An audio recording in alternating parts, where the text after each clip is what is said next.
آغاز و انجام و شکروی جاودانی ما، با فرمانی تو سر دادن ضمیر ارمانی ما.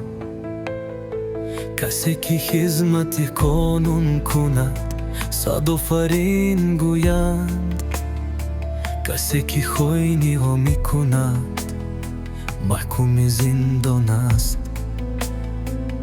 در معلم را بباید بود از شغل افتخار، تا گل مقصود شاگردان شکوفد هر بهار.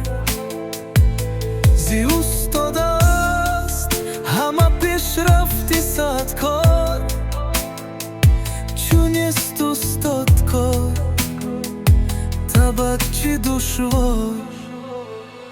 هر آن عالم که شخصی خاکسار است، همیشه علم دلی میول بکار است.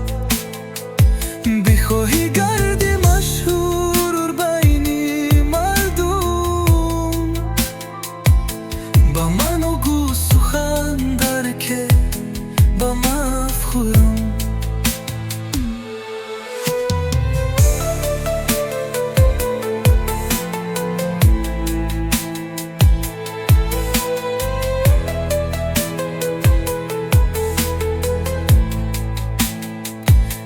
پدری خش چونون باش که با فرزندت همچونان خواهی که فردا بشود دل بندت. با دعای والدش هر کس کند آغازی کار و پای کارش همیشه میگیرد افیو برا.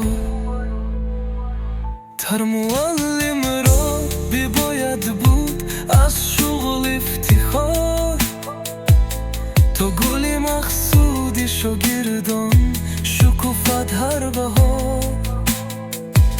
زی استاد است همه پیشرفت صد کار، چون است استاد کار تا بچه دشوار.